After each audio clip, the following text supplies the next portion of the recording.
ఆరు మాటల్లోనే పెట్టాం. ఇప్పుడు గతం గత మీరన్నారు, మేము కూడా అంటున్నాం. ఎట్లాంటి పాపమైనా కేసీఆర్ చేసిండు. పాపం ఇప్పుడు ఆస్పిరెంట్స్ వాళ్ళ బాధలు కూడా చెప్పుకున్నారు. మీరు మా చిత్తశుద్ధిని గమనించాలి.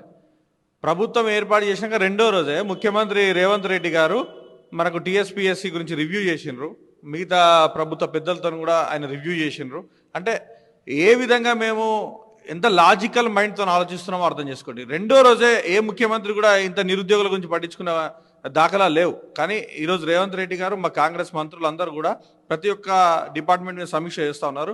మనం చూసుకుంటే టీఎస్పీఎస్సీకి మీరు చైర్మన్ గారు రాజీనామా చేస్తే కూడా మా సీఎం గారు ఏం చెప్పినారు, మీరు రాజీనామా చేసి పోవడం కాదు, ఫస్ట్ రండి, మనం చర్చించుకుందాం.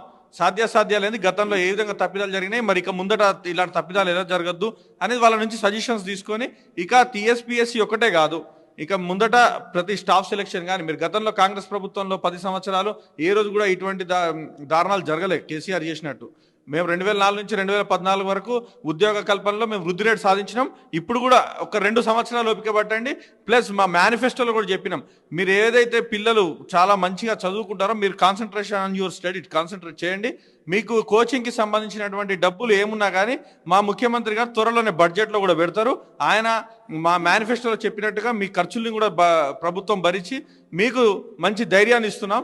ఖచ్చితంగా ప్రిపేర్ కాండి. రాష్ట్రాన్ని ఏ విధంగా డెవలప్ చేసుకోవాలి, నెక్స్ట్ వచ్చే జనరేషన్స్కి ఏ విధమైనటువంటి మంచి ప్రతిఫలాలు మనం అందించాలి, వాటి మీదనే కాన్సన్ట్రేట్ చేయండి. రాజకీయాలన్నీ మేము చూసుకుంటాం. ఖచ్చితంగా మంచి ప్రభుత్వం వచ్చింది, ఇక ఉద్యోగ కల్పన అనేది జరుగుతుంది. సో మొత్తం మీద దీనికి సంబంధించి అయితే ఒక ప్రక్షాళన దిశగా అడుగులేసేటువంటి అవకాశం కనబడుతుంది.